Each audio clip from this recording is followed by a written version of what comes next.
name is David. And David, I'll just hand it off to you, I think. You can make whatever introductory comments you want and ask us any questions you want or make any statements you want. This is your show, and we like to have our guests have an open mind and talk about what they want to talk about. So the floor is yours, and welcome to the show.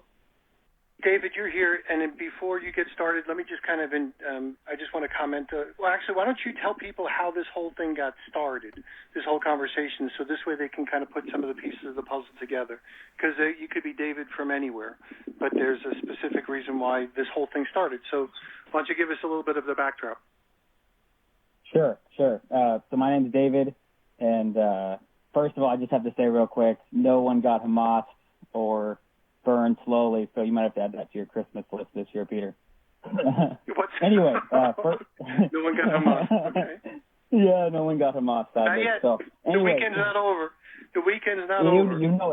You know it. Anyway, first things first. So basically, you guys would probably classify me as a goon, but I watch I feel like Name That Shall Not Be Named, and basically there have been some comments from that side of the field that I wanted to talk to you, Peter, about. So I'd given you a call, week and a half ago, and just kind of asked for your comment. You didn't really know about it, so I told you the timestamps, said that you'd listen, called you back the next week because the next episode had come out, and things got a little bit more serious. So then I think me and you had the 90-minute long conversation, kind of just going over all the lore. So, I mean, there's just a lot of different moving pieces in this whole thing that's been going on for years, really, but more consistently over the last 7 or 8 months. And it just keeps on getting deeper and deeper and more elevated. And I think that a lot of what we were talking about was maybe things are going a little bit too far on either side, and then kind of just turned into a whole conversation about MLM in general, which I figure it's probably good for me to start and say that I have never been in an MLM. I've been pitched multiple ACN, Amway, the most recent was WFG, and really I think that's important to understand where I'm coming from. Basically, my wife gets her lashes done by a lady named Tao, and she had approached her during a lash appointment and said, hey, are you and your husband looking for financial freedom? Are you guys struggling with your bills? Do you possibly want to look into an opportunity? I kind of knew what it was, but I'm always curious. I always want to go through with it and see what we find. We ended up doing probably 3 different appointments, got connected with her upline. That led me to watch Marco's video, which I'm sure you guys are aware that he has now 4 parts in that series. At the time, it was just the 3, where he covers WFG. I read Ponzi-nomics and basically came to the conclusion that WFG was not a good opportunity, and tried to express that to her lash technician, Tao, to no success, of course. And just through that, of course, found out about Marco, and then this lore obviously has pulled me in even more. But basically, yeah, just the lore of that. And then, of course, you guys have been talking with Glenn a lot recently, and I think there's a lot more that y'all agree on than that you disagree on, and I think that we could have a great conversation about it tonight. So one of the things that I'll just kind of add to what you had referenced, you had called me, I think even way before then, and so when you called me this last time, you had kind of asked for Scott to give you a buzz back. I don't think you guys connected for whatever reason, and then when you called me this last time and talked about Marco and the direct threats that he's making against me, I just said, okay, so let's just have thanks for the tip-off. I don't really watch Marco's videos from beginning to end. I find them it's pretty hard to watch. But Marco's got a beef with Scott. Marco now has a beef with me. We have a beef with Marco because he's always so stupid. And Marco basically turns his channel into reviewing whatever we say, because he can't really build the channel any other way. So that's really the way it is. So when you called me up and you said, hey, whatever, I said, well, David, you sound like a nice guy. Let's have a conversation. We started talking about whatever's going on with Marco. We'll probably delve into a little bit of that as well, because that's always fun. And he needs the money anyway, because he raises the most money when we start talking about him and his goons start going back and forth. But there's one of the reasons why I was frustrated and some people say, Glenn's always saying, hey, you got to have Marco on. You have Marco on. Marco's just so stupid, it's not even worth it. I've had conversations with other people before, but the conversation that I've had with you specifically, we have a nice conversation. Separated from the Marco conversation, we could either, do stuff together with, he's your kindred spirit, I think, in many ways. We might have disagreements in certain other ways, but you seem like a nice guy. We found out a little bit more about you even before this radio show. So we can have a constructive, I'm going to underline the word constructive conversation about whatever topic you want to have about relative to MLM, because we can have a conversation even if we disagree. Part of the problems with Glenn is I like Glenn personally, but we can have a conversation with Glenn, but he gets stuck on that 99.9999, and or that he thinks Marco is the best presenter on the planet, and that he thinks that Marco coming back on our radio show is ever going to happen because it'll be the best thing since Kim Kardashian in a reality TV show. But the reality is no, that's not the case. And instead of sitting there just oh my God, just kind of dealing with Glenn, you got to have Marco back. You got to have Marco back. What for? He's an idiot. He lies. He makes up shit. All that sort of stuff. The reality is that I think we can have a constructive conversation with you. So that kind of lays the foundation and the groundwork for maybe anybody that might be listening in, as far as on Building Forces Radio listening audience, or maybe some might be listening in a little bit later on relative to anything else that we might be talking about. So I'll let you comment on that, and then we'll just jump into whatever you want to ask or whatever we want to talk about. Sure. Yeah, and I guess I agree with Glenn. I think that it would be really cool if you guys brought Marco on the show simply because it would be entertaining, right? Maybe, if you guys think he's stupid, then, of course, there's that. And I think also, Glenn has he is stuck on the 99.7%. But yeah, and I guess that's really the big thing that I would like to start with, because I talked to Scott briefly, because Scott had called me, texted me, said, hey, Peter got a hold of me, says maybe you'd be interested. We had a short phone call, and then on our phone call, you're like, no way, 99.7, there's no way that it's possible. You said you could rattle off people that are making money, therefore it can't be 99.7. And then Scott had made the claim that he knows, that he thinks it's 99.7% in Amway. So my first question would be, do you agree that in Amway specifically, maybe the loss rate is 99.7%? I don't know that much about Amway to say either yes or no. I would probably say no, because 99.7 is pretty close to 100%. And even when I was with Amway, so personal experience. So when I was with Amway the very, very, very, very, very first time, and this was before the internet, was real, where Amway people used to, you come over every Thursday and you order the products and you ship them, or if they weren't shipped, you pick them up locally or stuff like that, and your upline wrote you a check for your commissions. Well, even though I never recruited anybody, I got a check from my upline. Now, it wasn't a big check because I didn't buy a lot and I didn't recruit anybody up at that point, but I got a check. It was a small check. It was a pitiful check. I never cashed the check because it was like $6.50 from their checking account that she wrote out. And I'm like, she needs the money more than I need the money. I'm like, this is the rebate is nice, but no thank you kind of a thing. So even me, on my very first Amway attempt, having never recruited anybody but still bought a product, got a check. So there's nothing, that's the lowest common denominator. The only other low common denominator would be I didn't buy any product. But I bought product. And I got a rebate check. So when people say 99.7% don't get a check, I say that's bullshit.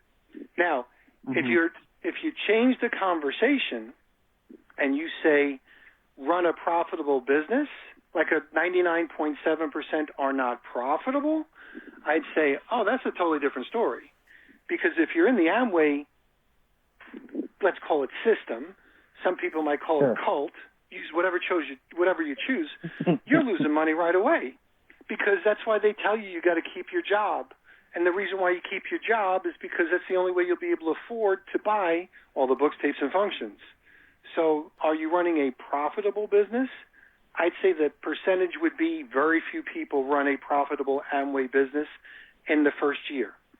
And then they probably quit, or they just become customers because maybe they like the products or whatever. But to say that 99.7% of the people never get a check cut or, some kind of commission paid would be absolutely false. So I'll stop there. That's my Amway question. So I want to still explain. I want to still explain a little bit more, but when we're done, so we have more to talk about this. Sure. Yeah. And obviously it's a small point, but I mean, and one thing I do want to say is that I think that's what the statistic is saying. It's when Glenn or Marco say 99.7% of people lose money, they didn't say 99.7% of people never get a check. They said that, overall, let's say, and I have a good example. So I have a friend, and I think I told you about this story, the guy Soren, who tried to recruit me into Amway 3 or 4 years ago. And basically, he was in Amway for a long time. He had a downline. He had people. He had his upline. He was heavily invested in the tools. He was going to all the conferences and everything else. And, he is now out of Amway. I found out about it. Me and him had like an hour and a half long conversation on the phone as well. And I talked to him. I asked him, I said, hey, let's break things down. Like, don't count the conventions. Don't count the books. Don't count any of that. How much money have you spent on products, right? And then and how much money how much money in sales did you make from selling products? And, even if you didn't count the fact that, I had to eat food regardless, right? We all have to go to the grocery store, period. So, you can argue, well, the products are overpriced. Okay, well, forget it. Just, hey, if you ate it yourself or you used the product yourself, don't count it towards the total. Did you lose money? Yes, I lost money. So I think that, we can all say, hey, you spent $10,000, you made $9,000, so you got a check for $9,000, but you still lost $1,000. Does that make sense? I think that's what they mean, Peter. Is at least that's how I see it when they talk about the 99.7. I think they talk about the 99.7 as if no one ever makes any money in that company. 99.7 is as close to 100% as it gets, and I think that's wrong. 3 out of 1,000. 3 out of 1,000. Yeah, I mean, and if we look at it from think about it logically. Take out the word Amway. Put any other company. Tell me if that sounds right. 99.7 doesn't make any money. Yeah, three out of 1,000 people make money. As the other person on this call that was in Amway, I would ask you, Peter, did you buy the books, the tapes, the functions? Not the first time, because I was just interested in the product. And then the second and third time, I probably bought some of the tapes and some of the products because I was told I needed tools to be able to do that. And one of the times, the third time, I think I went to like what they might consider like a regional meeting where I paid $99 for a ticket. Yeah, because whenever I think about making money, it's the net profit. It's not the gross profit. Sure, you might make a check for $650, but if you went to a meeting for $10, guess what? You lost $350. Now, I would also look at. Now, you did make a decision to buy the products, and so that's fine. Even though they're overpriced. But the way I always analyze this is because the distributors, the IBOs, have that conjoined incentive that we talk about, from the, what was that lawsuit that the judge talked about, the conjoined Burn Lounge. The judge in Burn Lounge said that distributors have a conjoined opportunity, whereas a customer, if you're just a customer, you look at the product, the price, and you make a decision, yes or no, to buy it. But a distributor is being told all the time, my one-line description of an MLM, the way they're promoted, is if you work hard enough and long enough, you'll get filthy rich.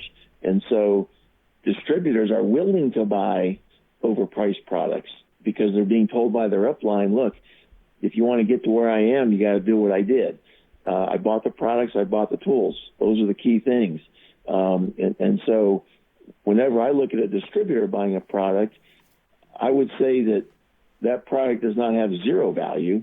Now, the FTC does say that, which I think is stupid, but it does have extra costs. And so when you buy any MLM product and you look at the price, you ought to subtract out the value of that compared to a comparable product on the market, and then only that extra cost is really what I would consider lost money, because, again, you made that decision based on what your upline was telling you, that you got to buy the products, you got to buy the tools to get where I am. That's just, the shortcut is what they call it. And so I don't give it zero value, but I do say, hey, if it's twice as much as a comparable product, then half of that cost is really lost money.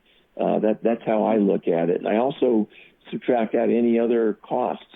And I look at it from if not for the business, would you have spent that money, whether it's books, tapes, functions, whatever.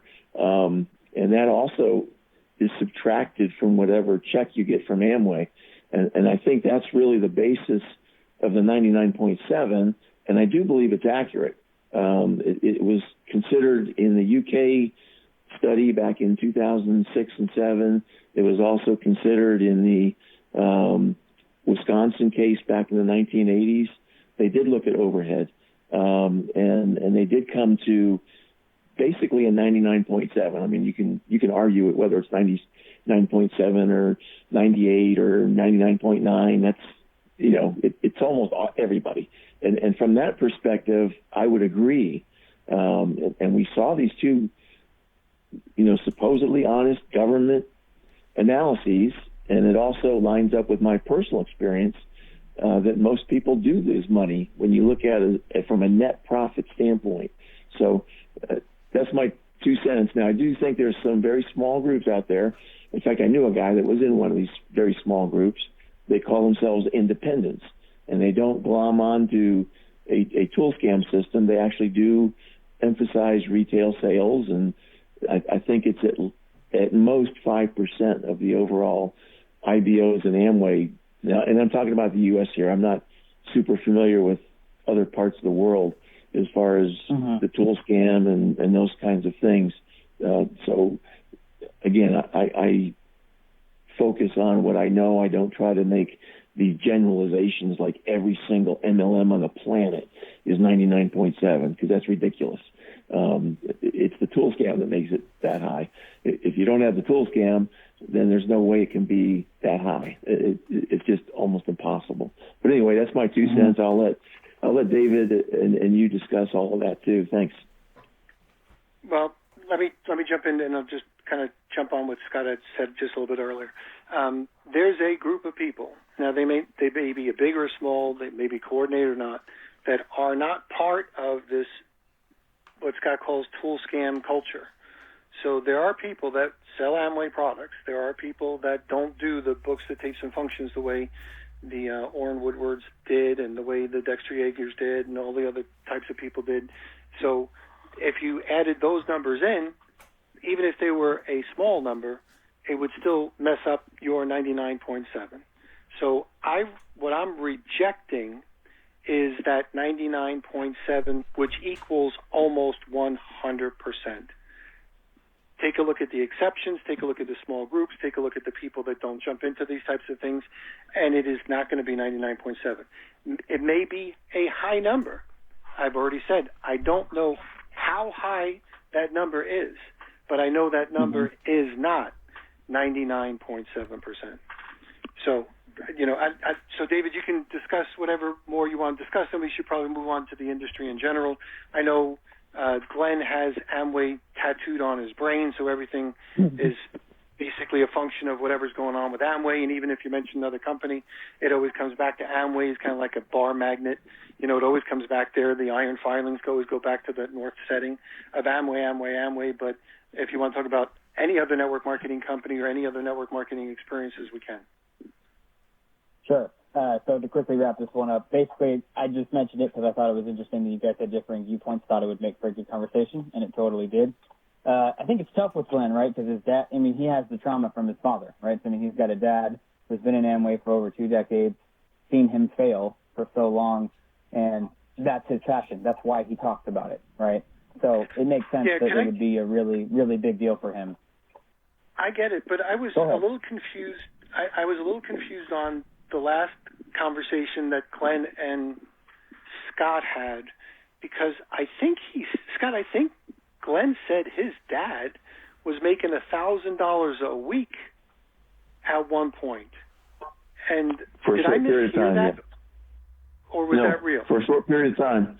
For a short period of time, he was making about $1,000 a week, which is about equivalent to having $1 million in the bank, right? So, right, that's the way it was for reframed. that short period of time. But then it fell apart. And most Amway businesses do fall apart. That's normal. So let's take a look at that conversation as well towards my 99% debacle. When you're running any kind of a sales industry, and of course, people like Marco, they've never run a sales industry because they don't understand how these things work. But if you think of like it's a car with 8 cylinders, at any given time, not all 8 cylinders are going to be running super duper hot. Like not every 8 people are going to be peaking at the same time. Not every 8 people are going to be plummeting at the same time. So your sales will never be from any one source. What you're probably going to find is that 2 of the guys are running hot, 2 of the guys are running cold, the other 4 are kind of flat. And then next week it's the other 4 guys are kind of, the 2 guys who are hot are now kind of cold and whatever. So what I'm saying is the cylinders are always going up and down and up and down and up and down. That's why they use cylinders on a car as an analogy. When you're running a sales organization, you're always going to have a hot Glenn's dad. Like there's somebody somewhere or some group of people that don't know any better, and they're making $1,000 a week, and they threw off your numbers. They're always going to throw off your numbers. Now they might all quit by next week or next month or 6 months from now, or whatever they was doing was just a bubble. It might have been just like a burp, if you will, on the sales scale. But they mess up your numbers. So that's why I go back to the idea of 99.7% is an impossible number. So, go ahead. What else did you want to reference as far as Glenn or anything regarding it? Yeah, I think the exact percentage is really not even the main topic here. The main topic should be retail sales and tool scams. They create a very high loss rate. What that exact number is, it's really not that important. We know it's very high. Yeah. And so trying to say exactly what it is, it really is not the main idea. The main idea is you're running an illegal pyramid, lack of retail sales, and you're in the middle of a RICO fraud tool scam. And those are the main things that cause a very high failure rate. What the exact number is, I honestly don't care. Sure. And I agree with you. And real quickly, I just want to say, I do think that if you asked Glenn today and said, hey, well, has your dad lost money overall through his whole time with Amway, he would probably say yes. And again, that's exactly what the 99.7 is saying. It's not saying that you lost money 100% of the time. It's just that you lost money overall. But anyway, yeah, like you just said, Scott, it doesn't matter what the number is. The fact of the matter is that Amway's system with the tool scam specifically leads to lots of people losing money. Yeah, I agree. So my biggest argument with anybody that mentions that 99.7 is the number. Has nothing to do with the concept that most people are losing money. Has nothing to do with the concept that most people in Amway don't realize they're doing a pyramid scheme. And that pyramid scheme is taught from above. It's the transfer buy method. Transfer buy means you don't have to worry about selling. You buy from yourself and teach other people to do the same. And that culture is the message coming from the top. Maybe not from the Amway top, but from the distributor upline top. That's the message. So they are teaching people how to build a pyramid based on the FTC's definition. Now, I have a problem with the FTC's definition because I think personal consumption is real. and it should be commissionable. And there's nothing wrong with a lot of personal consumption. There should be sales to customers, because that's what a direct sales company is supposed to do. What percentage, nobody's really figured out yet. But the reality is that personal consumption is real volume, because there's work done on getting personal consumption. Where the deception comes from is whether you're going to be rich as a result of this. And that's where Amway falls apart, by letting their leaders talk about the lifestyle of the rich and famous not being generated by the tools. They think the average person doesn't know any better, so they're just doing what they're told, and there's where the deception lies. So the Amway deception is in the pyramid portions of the Amway deception, because they don't really promote retail sales. Now, they're trying to, and there's a couple of things we can probably talk about if we want to, relative to Amway being, I don't think the word is sued. They're being, fined in India for money laundering. And we could talk about that maybe some other time. But the reality is part of the cookie is crumbling with Amway, I believe, at least overseas. So is there any other comments you want to make, or any other topics you want to talk about? We are done about the 99.7 for sure. Okay. Let's jump over to Marco. Let me go. Yep. Let me do one last thing. Because I was a distributor in a network marketing company. I've been a distributor in many network marketing companies. I've been a distributor in companies that I don't even know I was a distributor in, meaning, and that might be pretty hard for people to kind of figure out because they don't understand the industry. But people like me, sometimes people say to me, hey, listen, I'm going to put you in. I'm going to give you a spot. I'll pay your way in. I'll pay your monthly. You know, you can either keep the product or you ship them back over here. I know you're a good guy. You'll be able to build this thing. You'll see you'll see the light. And they sign me up, and they have me. I'm a distributor in more companies than I probably even know about. So I'll just kind of leave that. So I've been a distributor. I've been a leader, quote unquote. I've hit regular levels, and then I've been a company owner. I've been a partner in an MLM company. Now, do you think if I am an owner of an MLM company, I would know if we're cutting checks to people? The answer would be yes. We cut a ton of checks to people, and they were running profitable businesses in my network marketing company. So for those people that say, no, you can't, it doesn't exist, there's nobody that's done it before, that's not true. I know it. I mean, my signature's on the bottom line on some of those checks. The reality is I knew it. And, you know, stupid asses like Marco. Oh, you ran a pyramid. Stupid ass Marco. You don't even know what a pyramid is. And you're the self-proclaimed guru. And just for those people that are wondering, who is this guy Marco? Let me give you a little bit of a snippet for this little guy, this little man called Marco. If I'm going to try and masturbate in public and hopefully nobody catches me. If I'm going to try and masturbate in public and hopefully nobody catches me. If I'm going to try and masturbate in public and hopefully nobody catches me. If I'm going to try and masturbate in public and hopefully nobody catches me. So that's Marco. So just for those people that might be wondering, I mean, that's his whole goal. So moving on to other things.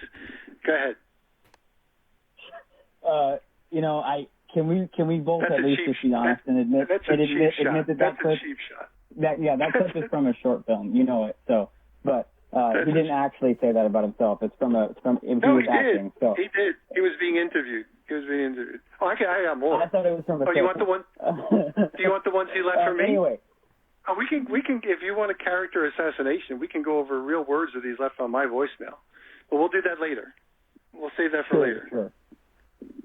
Let's how about we cover what he said publicly first? There we go. Sure. So basically, let's bounce back then. So the first time I called you was 2 weeks ago, and it was basically he had made a comment that I can't remember what time slot. Anyway, I told you the time slot, and the comment went something along the lines of, "I'm currently working up a plan with my secret agent that will make Peter Mingils cry himself to sleep every night." Something, or that Peter Mingils, I have something in the works that's going to change his life forever. Yeah, I remember you said it to me. I listened to it. I don't recall the exact phrasing, but there's several things I want to say there. Number one, Marco is the king of make shit up. So Marco makes shit up. Now his goons Some of them, I am sure, have talent. So I don't even want to call those his goons. Those are his inside guys, like people like Dave Vaughn. Like Dave Vaughn's a smart kid. He's a teacher. He lives in another place. He's got his own persuasions. I'll leave it as that. But Dave Vaughn is not he's not a stupid person. He's contributed a lot to some of the stuff that we've had over here. He would be one of the inside scoop types of people that probably helped uncover different things about Scott, maybe even his pictures. There's some other people that he calls out. So there's not all stupid people that follow Marco, which is somewhat surprising because usually smarter people have probably something better to do. But who knows? However, they might be attracted to Marco. So when he says something like that, I don't underestimate their level of ability, because Marco says so many stupid things. He's a liar and the king of make shit up. So I'm not really worried about Marco. I don't like when people say we're going to make you cry, or we're going to control every waking minute of your day. I hate to say it. You're not that important. You don't have enough listeners. You couldn't do anything. I'm not doing anything illegal, so it's not like, you found out that I'm doing anything illegal, so you can't, put me in jail or shut me down or any of that sort of stuff. So I really discount those things as just being trash talk.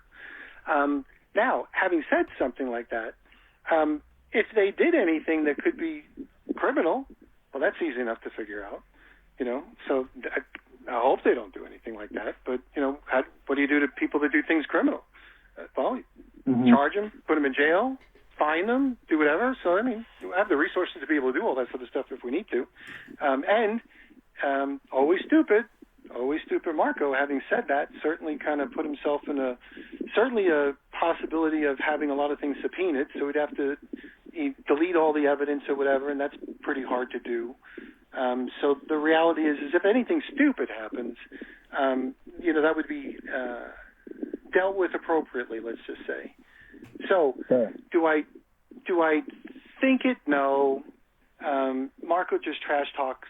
He'd pee his pants if he was ever in front of me and or Scott. He's just I'll just leave it at that. Just a little fucking. I do personally think he has a lot of balls.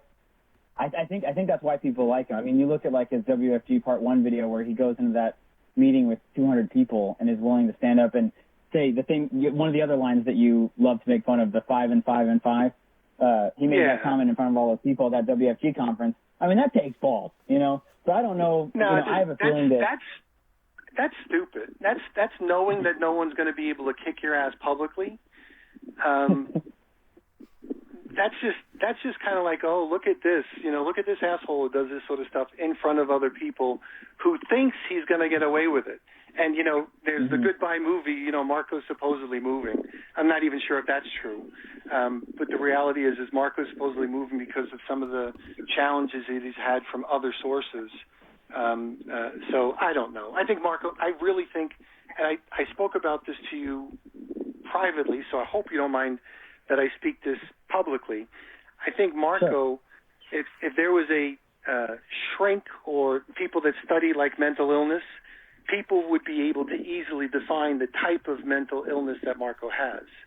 Now, he's a highly functioning mental idiot, but the idea that he's got the mental illness of this guy can't even tell the truth, he makes shit up as he goes along, he's stupid enough to do the things that he does publicly, and also his drug dealer video, put it online, like the other things that he's said on my voicemail, leave it on something that could be recorded and played back. The idea that he's stupid enough to do that certainly tells you that he's mentally not very smart.